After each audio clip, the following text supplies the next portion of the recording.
은 의료 경계가 깨져나가는 시작이었습니다. 제 이름은 박수진입니다. 올해 60살, 비뇨기과 의원의 원장으로 일하고 있습니다. 남편을 암으로 떠나보낸 지 4년, 딸과 사위와 함께 살고 있습니다. 딸 지연이는 33살, 사위 준호는 45살입니다. 그들이 결혼한 지 3년. 하지만 6개월 전부터 딸은 사위를 거부했습니다. 세상의 모든 사연과 그 깊이를 전해드립니다. 인생의 어느 순간에 찾아오는 예상치 못한 감정들. 모두 무료인 구독과 좋아요로 응원해주세요. 이것은 60살 여인의 마지막 설렘 이야기입니다. 의료인의 경계를 넘는 금기관계. 그리고 마지막에는 여러분이 선택해야 할 질문이 남습니다. 하늘 같은 사연, 지금 시작합니다. 진료실 불이 켜졌습니다. 월요일 오후 2시였습니다. 나는 의자에 앉아 차트를 정리하고 있었고, 비뇨기과 의사로 20년을 일하면서 더 이상 놀라는 일은 없다고 생각했습니다. 간호사가 들어왔습니다. 원장님, 확대술 예약하신 분 왔습니다. 나는 고개를 들었습니다. 누군데? 준호라고. 아, 원장님, 사위분이신 것 같아요. 심장이 철렁했습니다. 준호였습니다. 딸 지연이와 결혼한 지 3년 된 사위. 준호는 한 번도 내 병원에 온 적이 없었습니다. 남자들은 비뇨기과 질환을 부끄러워했기 때문입니다. 나는 가슴을 추스렸고 혼란스러웠습니다. 준호가 왜 갑자기 내 병원을 찾았는지 알 수 없었습니다. 의료인으로서의 호기심이 생겼습니다. 진료실로 들어갔습니다. 준호가 침대에 누워 있었습니다. 흰 가운 아래 등이 보였고 그의 어깨가 긴장으로 뭉쳐 있었습니다. 나는 차트를 들었습니다. 확대술이라고만 적혀 있었습니다. 이유는 없었습니다. 나는 의자에 앉았고 천장을 보고 있는 준호를 바라봤습니다. 흥미로웠습니다. 사위가 왜 이런 수술을 원하는지. 준호야, 갑자기 왜 여기 왔어? 나는 의도적으로 반말을 섞었습니다. 어머니로서의 톤이었습니다. 준호가 얼굴을 붉혔습니다. 어색한 웃음이 나왔습니다. 아, 어머니. 요즘 좀. 말을 흐렸습니다. 나는 펜을 들었습니다. 진료실 조명이 준호의 얼굴을 비추었고 나는 그의 표정을 읽을 수 있었습니다. 부끄러움, 불안감, 그리고 뭔가 더 깊은 것. 지연이와 무슨 문제 있니? 나는 몸을 앞으로 기울였습니다. 지연이와 잘 안 맞아서요. 요즘 그의 목소리가 작아졌습니다. 잘 안 맞는다고? 나는 명확히 하려고 했습니다. 준호가 침대에서 일어나려 했습니다. 나는 손을 들었습니다. 누워 있어. 계속해봐. 그는 다시 누웠습니다. 천장을 바라봤습니다. 지연이가 저를 거부해요. 침묵이 흘렀습니다. 6개월 정도 된 것 같아요. 성관계를요. 지연이가 저를 받아주지 않아요. 준호의 목소리에 절박함이 있었습니다. 나는 의료인으로서 그것을 들었습니다. 거절, 수치심, 자존감의 붕괴, 남자로서의 존재감 상실. 그래서 확대술을 하려고 나는 차트를 들었습니다. 네, 어머니 저 작은 것 같아요. 그게 문제라고 생각했어요. 준호가 드디어 나를 봤습니다. 우리 눈이 마주쳤습니다. 그의 눈에는 간절함이 있었습니다. 의료인으로서 알았습니다. 이것은 단순한 신체적 문제가 아니라는 것을. 심리적 문제였습니다. 수술만으로는 해결할 수 없는 문제였습니다. 하지만 나는 의료인이었습니다. 그 이상도 이하도 아니어야 했습니다. 일단 진찰을 해봐야겠네. 나는 의료용 장갑을 끼웠습니다. 라텍스 냄새가 났습니다. 나는 준호 옆에 서 있었습니다. 침대가 삐걱거렸습니다. 나는 의료인의 시선으로 그를 바라봤습니다. 차갑고 무감정한 시선이어야 했습니다. 하지만 그 순간 진료실 문이 조용했고 밖의 소리는 들리지 않았으며 오직 우리 둘만 있었습니다. 나는 진찰을 했습니다. 전문가의 손으로, 의료인의 손으로. 하지만 그의 반응을 느꼈습니다. 신체의 반응. 나도 느껴졌습니다. 무언가가, 의료 경계가 조금씩 흐트러지는 느낌. 나는 빠르게 진찰을 끝냈고 장갑을 벗었습니다. 손가락들이 떨렸습니다. 매우 조금. 하지만 떨렸습니다. 정상이야.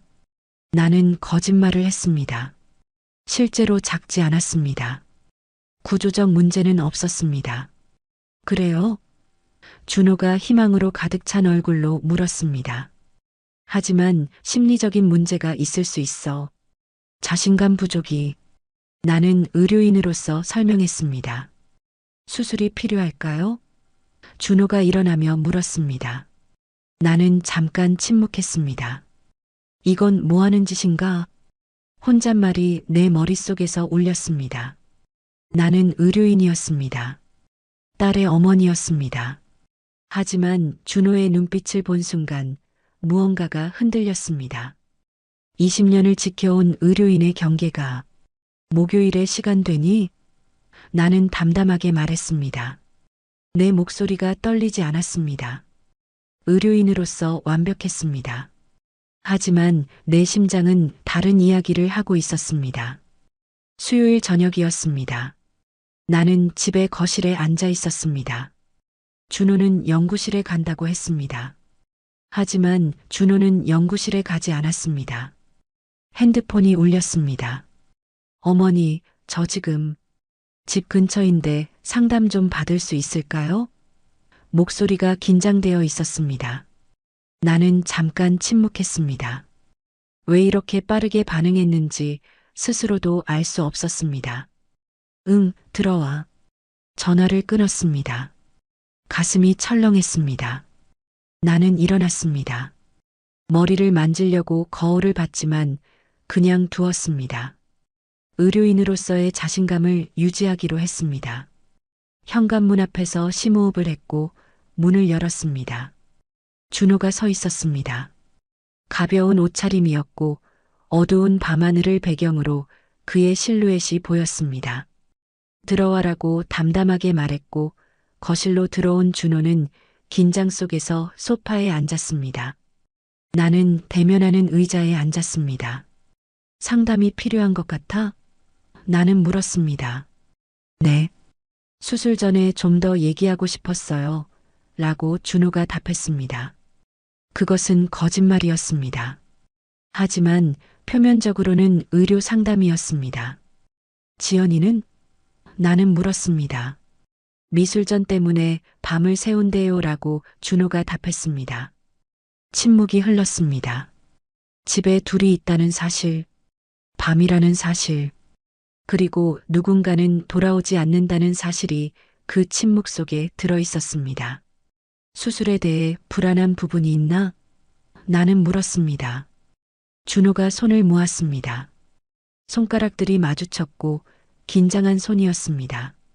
어머니, 준호가 말을 시작했습니다. 솔직하게 말해봐 라고 나는 말했습니다. 수술이 도움이 될까요? 정말로? 그것이 그의 진짜 질문이었습니다. 의료적 질문이 아닌 인간의 질문이었습니다. 나는 잠깐 침묵했고 의료인으로서 책임 있게 답해야 했습니다. 구조적으로는 정상이야. 하지만 심리적인 효과는 있을 수 있지. 자신감의 회복, 새로운 시작라고 설명했습니다. 준호가 자신감의 회복이라고 반복했습니다. 지연이가 날 원했으면 좋겠어요. 라고 목소리가 작아졌습니다. 나는 그것을 들었습니다. 남자의 간절함, 거절당한 남자의 목소리였습니다. 그럴 거야 라고 위로를 전했습니다. 어머니로서의 위로였지만 무언가 다른 감정도 섞여 있었습니다. 나는 그것을 인식하지 않으려고 했습니다. 준호가 일어났습니다. 감사합니다. 어머니라고 말했고 가려고 했습니다. 조금만 더 앉아라고 나는 말했습니다. 왜 그런 말을 했는지 모르겠습니다. 준호가 다시 앉았습니다. 소파에, 내가 앉은 의자와는 거리가 있는 곳에. 내일, 아니 이번 주 말까지 충분히 생각한 후에 결정해. 서두를 필요 없어 라고 나는 말했습니다. 네, 알겠습니다 라고 준호가 응했습니다. 그리고 지연이한테는 말하지 마. 아직 라고 덧붙였습니다. 준호가 고개를 끄덕였습니다. 침묵이 흘렀고 그 침묵이 두꺼웠습니다. 시계 초침 소리가 들렸습니다. 거실의 스탠드 불이 준호의 얼굴을 비추었습니다. 어머니 준호가 말하려고 했습니다. 나는 손을 들었습니다. 일단 집에 가서 생각해봐. 충분히 생각한 후에 결정해라고 말했습니다. 네, 감사합니다 라고 준호가 일어났습니다. 현관으로 가는 그의 뒷모습을 봤습니다. 문이 닫혔고 조용해졌습니다. 나는 소파에 남겨진 쿠션을 봤습니다. 그곳에 준호가 앉아 있었습니다. 아직도 그의 체온이 남아있는 것 같았습니다. 나는 그 쿠션을 집었습니다. 아무 냄새도 없었지만 무언가 변했다는 것을 알았습니다. 내 안에서 의료인의 경계가 조금 더 무너졌습니다. 그리고 목요일 아침 그 경계는 완전히 무너질 거라는 것을 알고 있었습니다. 거울을 봤으며 나의 얼굴이 달라져 있었습니다. 60살 여인의 얼굴이 아니었습니다. 목요일 오후 2시 진료실에서 나는 준호를 불렀습니다. 결정했어? 라고 물었습니다. 준호가 고개를 들었습니다. 네, 수술하겠습니다. 라고 말했습니다. 그의 눈빛이 달라져 있었습니다. 단순한 의료 결정이 아니었습니다. 좋아. 그럼 내일 수술해라고 담담하게 말했습니다. 하지만 내 심장은 빠르게 뛰고 있었습니다. 금요일 오전이었습니다. 수술은 30분이 채 안 걸렸습니다. 내 손은 전문적이었습니다. 의료인의 손이었습니다. 하지만 수술 중에도 나는 생각했습니다. 사위의 그곳을 내가 왜 수술하고 있는지, 왜 내 손이 그를 만져야 하는지, 그런 생각들을 밀어냈습니다. 의료인으로서만. 수술이 끝났을 때 나는 한숨을 내쉬었습니다. 일주일이 지났습니다. 금요일부터 목요일까지 준호는 매일 회복 상태를 보고했습니다. 문자로 괜찮죠? 그리고 나는 답했습니다. 당연하지. 하지만 항상 조심해야 해라고. 하지만 그 문자들 사이에는 다른 대화가 있었습니다. 눈빛의 대화, 침묵의 대화, 욕망의 대화였습니다. 딸은 미술관 일로 바빴고 나는 준호의 말을 들었습니다. 준호의 불안을 안아줬습니다. 어머니로서가 아니라 다른 무언가로서였습니다. 목요일 밤이었습니다. 핸드폰이 울렸습니다. 어머니 지연이가 또 밤을 새야 한대요. 미술관 일이라고. 준호의 목소리였습니다. 나는 잠깐 침묵했습니다. 이것이 신호라는 것을 알았습니다. 그의 신호. 돌이킬 수 없는 신호였습니다. 그래, 어쩌지. 요새 바쁜가 봐 라고 답했고 전화를 끊었습니다. 가슴이 빠르게 뛰었습니다. 밤 11시가 되었습니다. 핸드폰이 울렸습니다. 회사에서 퇴근한 준호였습니다. 어머니, 저 지금 현관 앞이에요 라고 말했습니다. 나는 일어났습니다. 침실을 나와 거울을 봤습니다. 60살 여인, 의료인, 어머니. 하지만 그 밤 나는 다른 무언가가 되려고 했습니다. 현관을 열었습니다. 준호가 서 있었습니다. 회복 중이었지만 눈빛은 명확했습니다. 욕망이 담긴 눈빛이었습니다. 들어와 라고 말했고 거실로 들어온 준호는 내 앞에 섰습니다. 몸은 좀 어때? 라고 물었습니다. 의료인으로서의 질문이었습니다. 네, 거의 다 나았어요. 그리고 어머니를 생각했어요. 라고 준호가 말했습니다. 침묵이 흘렀습니다. 무거운 침묵이었습니다. 그 침묵 속에 모든 것이 있었습니다. 욕망과 죄책감, 그리고 선택. 처음 진료실에서 어머니를 봤을 때부터 알았어요. 라고 준호가 말했습니다. 뭘 알았어? 라고 물었습니다. 어머니도 저를 보고 있다는 거, 의료인으로서가 아니라 남자로 봐주고 있다는 거라고 준호가 말했습니다. 침묵이 흘렀고 나는 거부하고 싶었습니다. 그것이 거짓이기를 바랐습니다. 하지만 거짓이 아니었습니다. 그게 3년 동안인가? 라고 내가 물었습니다. 준호가 고개를 끄덕였습니다. 결혼할 때부터 어머니를 보면서 이런 여자를 만났으면 좋겠다고 생각했어요. 지연이와 달리 제 말을 들어주고 제 불안을 안아주는 여자. 어머니 같은 여자라고 준호가 말했습니다. 그 말들이 내 가슴에 박혔습니다. 남편이 죽은 이후 4년. 그동안 내 안에 있던 여성성이 깨어난 것입니다. 이건 뭐 하는 짓인 거야? 라고 나는 중얼거렸습니다. 준호가 다가왔습니다. 내 얼굴을 양손으로 잡았고 입술이 내 입술에 닿았습니다. 기습이었습니다. 예상하지 못한 키스였습니다. 나는 밀어내려고 했습니다. 하지만 손이 움직이지 않았습니다. 4년. 누군가의 입술도 만지지 않았던 4년. 그 키스 속에 모든 것이 있었습니다. 나는 손을 들었습니다. 밀어낸다고 생각했습니다. 하지만 손은 그의 목을 당겼습니다. 키스가 깊어졌습니다. 안 되라고 중얼거렸지만 입술은 다치지 않았습니다. 어머니, 라고 준호가 속삭였습니다. 나는 대답하지 않았습니다. 대신 그를 다시 끌어당겼습니다. 한 번의 거부, 그 다음은 받아들임이었습니다. 침실로 가자라고 나는 속삭였습니다. 그것이 선택이었습니다. 명확한 선택, 돌이킬 수 없는 선택, 딸을 배신하는 선택, 의료인으로서의 모든 신뢰를 버리는 선택. 하지만 그 밤 나는 그것을 원했습니다. 준호가 내 손을 잡았고 우리는 계단을 올라갔습니다. 침실 문을 열었고 침대가 보였습니다. 남편의 침대. 하지만 그 밤 그것은 우리의 침대가 되었습니다. 문이 닫혔고 조명이 꺼졌습니다. 그리고 모든 것이 시작되었습니다. 새벽 4시였습니다. 창밖이 밝아오고 있었습니다. 준호는 여전히 자고 있었고 나는 그를 바라봤습니다. 내 침대에서, 남편의 침대에서 현실이 조금씩 돌아오고 있었습니다. 어제 밤의 열정이 식고 있었습니다.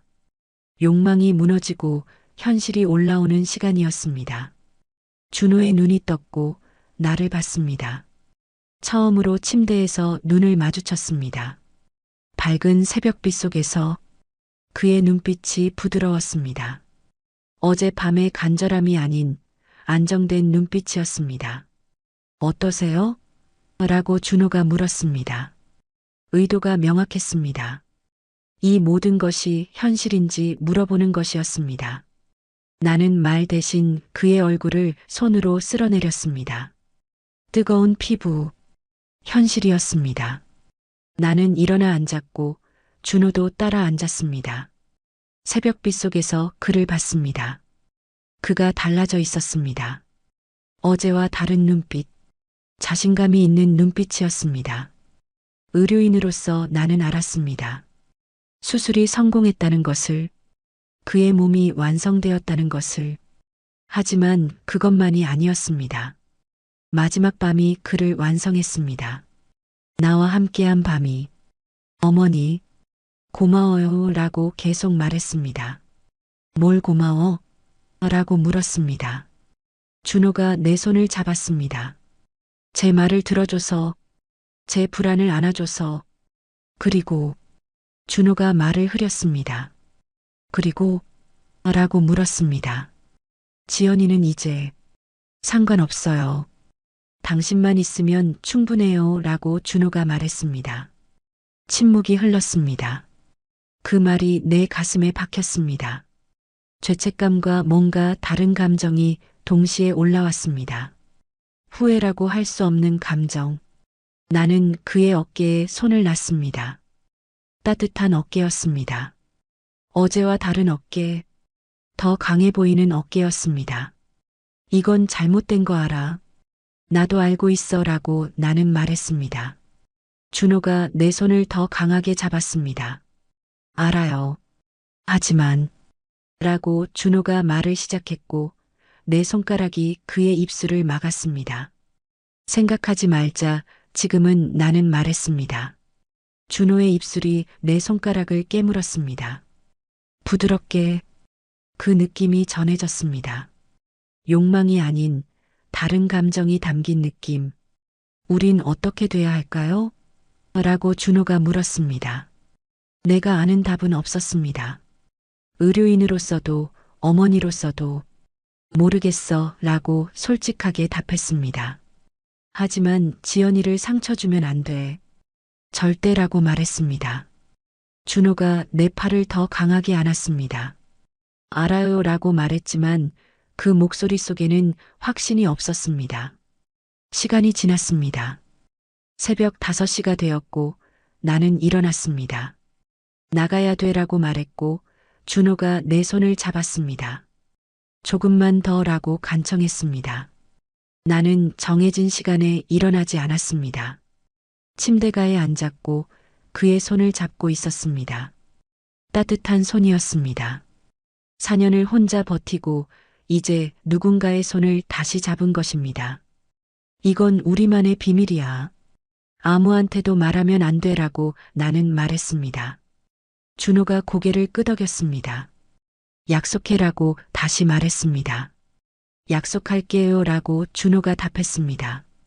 하지만 약속이 지켜질지는 알 수 없었습니다. 비밀은 빛을 보기 마련이었기 때문입니다. 새벽 6시 나는 샤워를 했습니다. 욕실에서 따뜻한 물이 내 몸을 씻었습니다. 어젯밤에 모든 것을 씻으려 했지만 씻겨지지 않는 것들이 있었습니다. 준호의 손 느낌, 그의 숨소리, 그의 말. 지연이는 이제 상관없어요. 당신만 있으면 충분해요. 그 말이 자꾸만 떠올랐습니다. 침실로 돌아왔을 때 준호는 이미 옷을 입고 있었습니다. 지연이한테 연락 왔어? 라고 물었습니다. 아니요. 아직 라고 준호가 답했습니다. 그럼 조금만 더라고 나는 말했습니다. 욕망이 아니었습니다. 이미 식은 욕망이었습니다. 하지만 무언가 더 깊은 것이었습니다. 감정, 온기, 죄책감 속에 있는 행복. 준호가 다시 침대에 누웠고 나는 그의 가슴에 머리를 얹었습니다. 그의 심장 박동이 들렸습니다. 빠른 심장 박동이었습니다. 나도 같았습니다. 우리 둘 다 무서워하고 있었습니다. 들킬까봐, 딸이 돌아올까봐, 이 모든 것이 끝날까봐. 하지만 그 순간 나는 알고 있었습니다. 이미 시작된 것은 멈출 수 없다는 것을, 그리고 우리는 계속될 거라는 것을. 아침 6시 45분. 그 침대에서의 모든 시간이 소중했고 모든 시간이 위험했습니다. 아침 7시가 되었습니다. 정말 나가야 돼. 병원 가야 하니까 라고 나는 말했습니다. 준호가 마지못해 나를 놓았습니다. 나는 다시 옷을 입기 시작했습니다. 거울 앞에서 목을 확인했습니다. 빨간 자국. 스카프로 단단히 감쌌습니다. 준호도 옷을 다시 입었습니다. 침대를 정리했고 모든 흔적을 숨겼습니다. 아침 7시 30분 현관에서 우리는 마주했습니다. 먼저 나갈게. 병원 일이 있어서 라고 나는 말했습니다.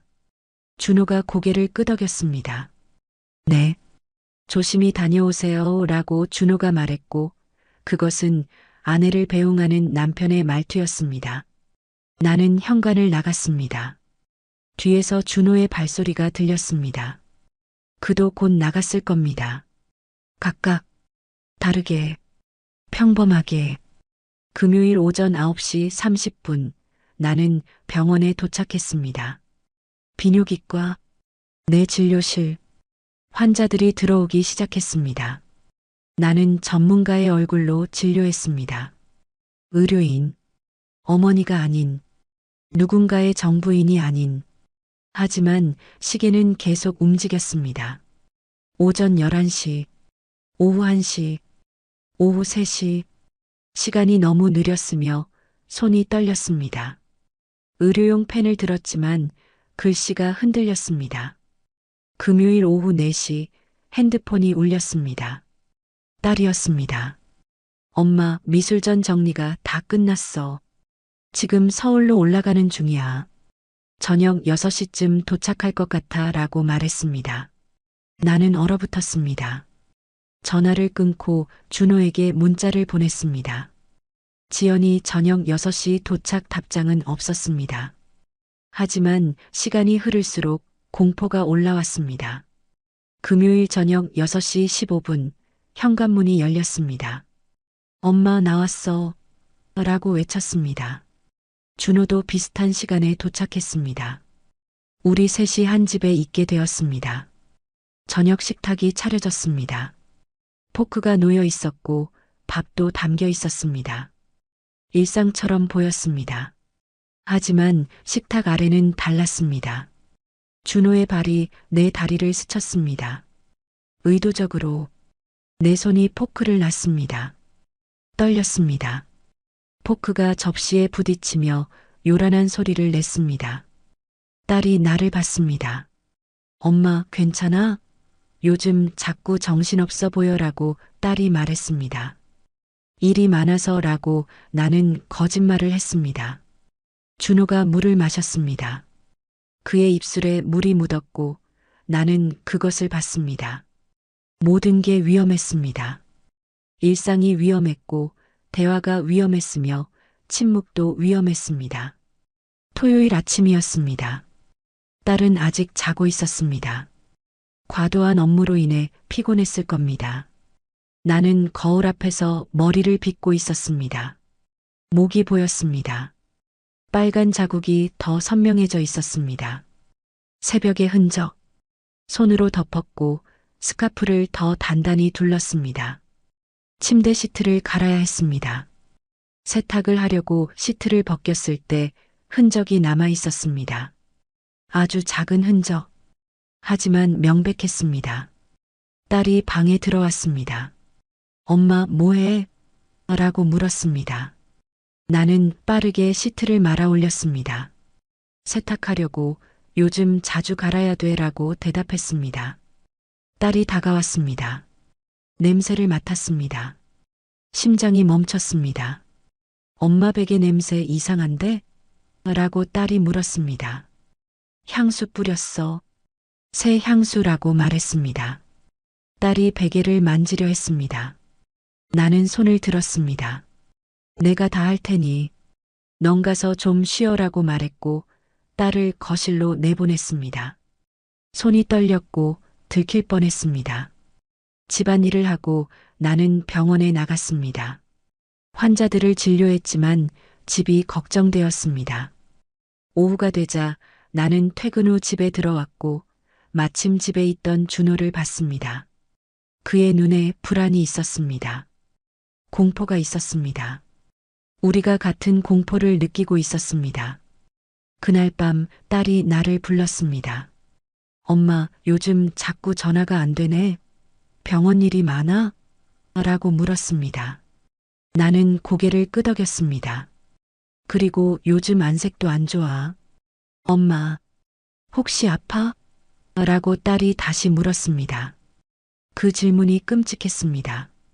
사랑이 담긴 질문이 가장 끔찍했습니다. 아니야. 괜찮아. 단지 피곤할 뿐이야 라고 나는 말했습니다. 딸이 내 손을 잡았습니다. 따뜻한 손, 딸의 손이었습니다. 나는 그 손에서 눈을 돌렸습니다. 죄책감이 화산처럼 올라왔습니다. 그날 밤 11시였습니다. 준호가 문자를 보냈습니다. 지연이 내일 또 부산 출장 간대요. 미술관 일. 나는 핸드폰을 내려놨습니다. 이제 우리는 또 함께 할 수 있었습니다. 일요일 아침이 왔습니다. 딸 지연이가 가방을 챙겼습니다. 엄마 미안해. 미술관 일이 또 생겼어.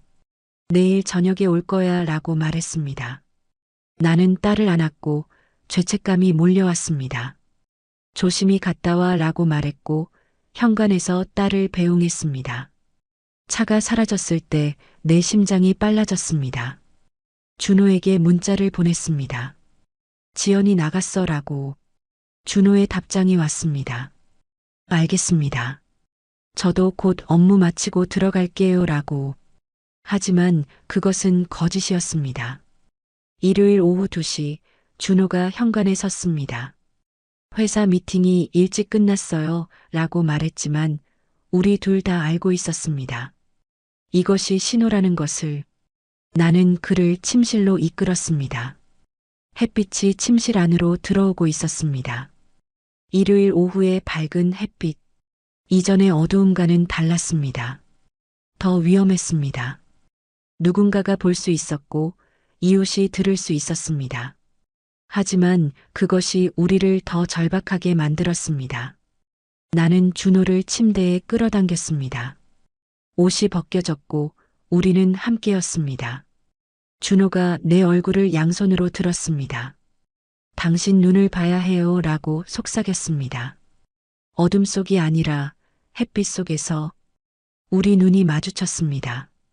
그의 눈에는 욕망이 아닌 다른 것이 있었습니다. 깊은 감정, 절박함. 나는 그의 얼굴을 쓸어내렸습니다.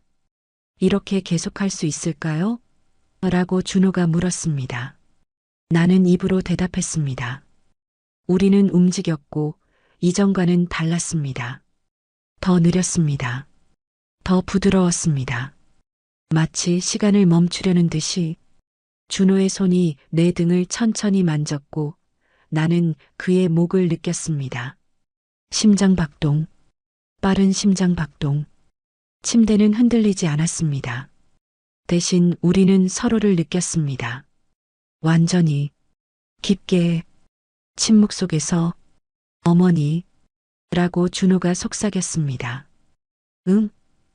나는 그의 목 위에서 말했습니다. 계속하고 싶어요. 영원이라고 준호가 말했습니다.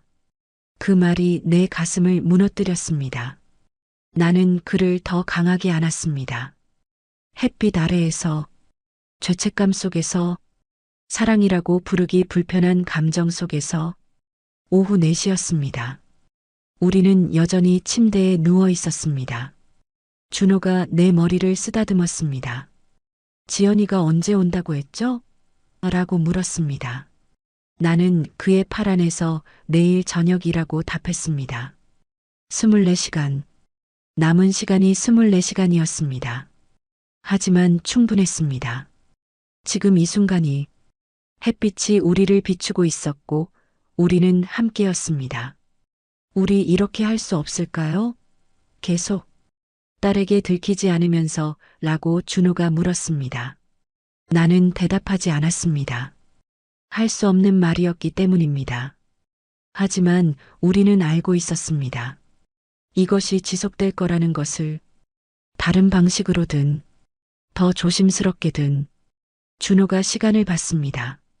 나가야 할 시간이 됐어요 라고 말했고 나는 고개를 끄덕였습니다.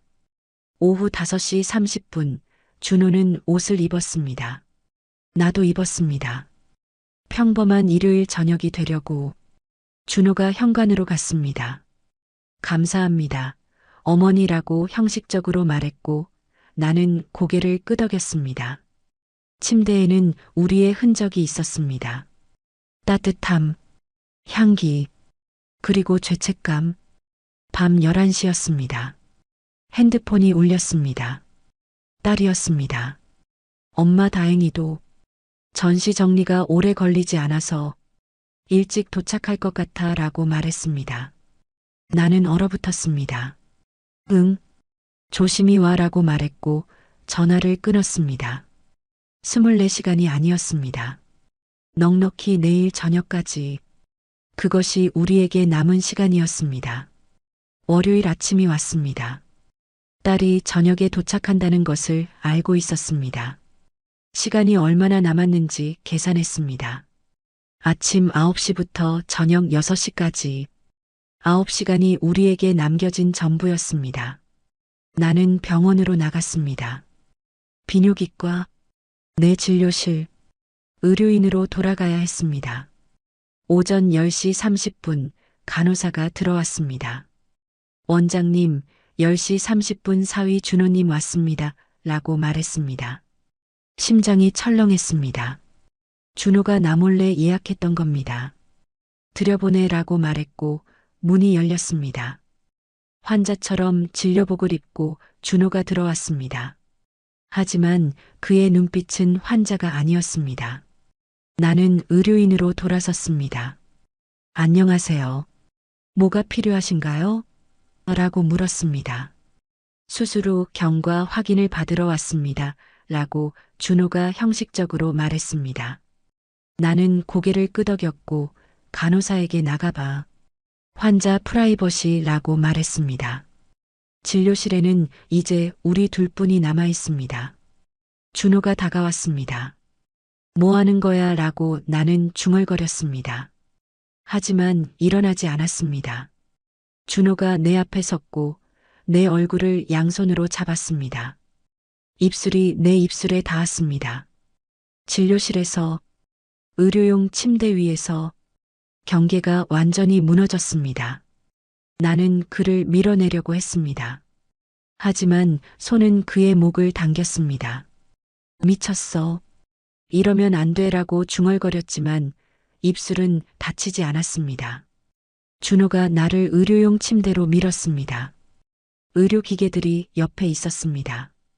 의료용 조명이 우리를 비추었습니다. 모든 게 어긋났지만 모든 게 현실이었습니다. 의료인의 경계, 어머니로서의 경계, 모두 무너졌습니다. 아주 조심스럽게 소리가 나면 안 됐기 때문입니다. 간호사가 바로 밖에 있었을 수도 있었습니다. 환자들이 대기실에 있었을 수도 있었습니다. 그 위험이 우리를 더 절박하게 만들었습니다. 준호가 작게 어머니 라고 속삭였습니다. 나는 그의 입술을 손으로 막았습니다. 쉬, 소리내면 안 돼라고 속삭였습니다. 그것이 더 흥분시켰습니다. 금지된 것, 들킬 수 없는 것, 죽을 수 없는 것, 우리는 움직였습니다. 천천히, 신중하게, 침대의 움직임을 최소화하며 준호의 손이 내 등을 움켜잡았고 나도 그를 더 강하게 안았습니다. 시간이 흘렀습니다. 오전 11시 15분. 절정이 가까워졌습니다. 준호의 몸이 더 빨라졌고 나도 참을 수 없었습니다. 그 순간이 왔습니다. 침대 위에서, 의료용 조명 아래에서 우리는 하나가 되었습니다. 돌이킬 수 없는 선을 넘었습니다. 완전히, 철저하게, 더 이상 돌아갈 수 없는 곳으로. 오전 11시 30분 우리는 옷을 입었습니다. 준호가 먼저 일어났고 나도 따라 일어났습니다. 침대를 정리했고 의료용 침대를 원래대로 돌려놨습니다. 준호가 옷을 다시 입었고 나도 진료복을 입었습니다. 평범한 의료인과 환자로 돌아갔습니다. 나는 진료 차트를 펼쳤습니다. 수술 경과 잘 되고 있습니다. 계속 주의하세요 라고 의료인으로서 말했습니다. 감사합니다. 원장님이라고 준호가 형식적으로 말했고 문을 열었습니다. 간호사가 준호를 배웅했습니다.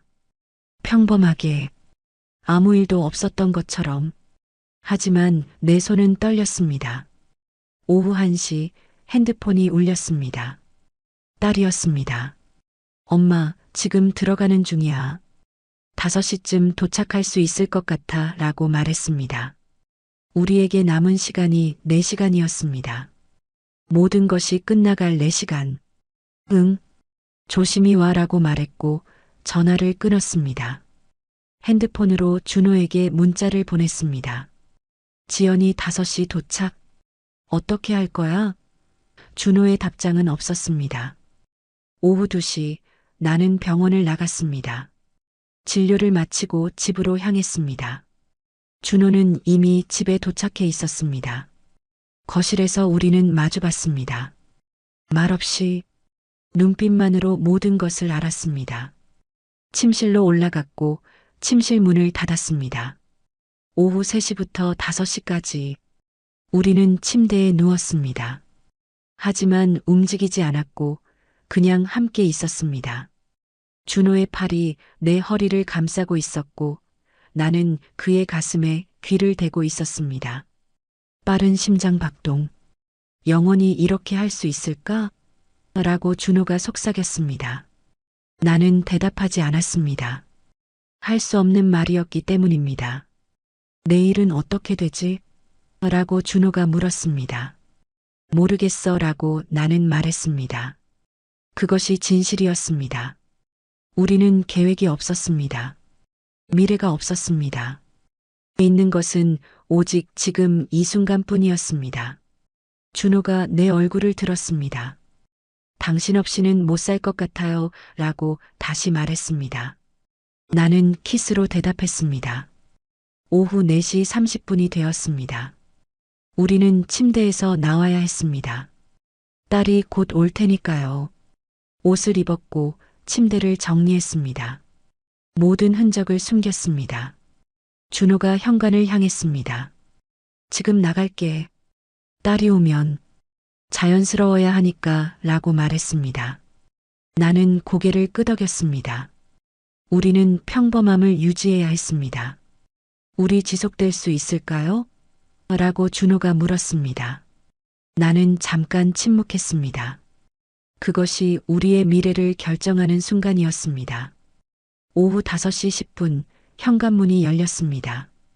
딸이 들어왔습니다. 엄마 나왔어. 라고 외쳤습니다. 나는 거실로 나갔습니다. 다녀왔어. 피곤하지? 라고 말했습니다.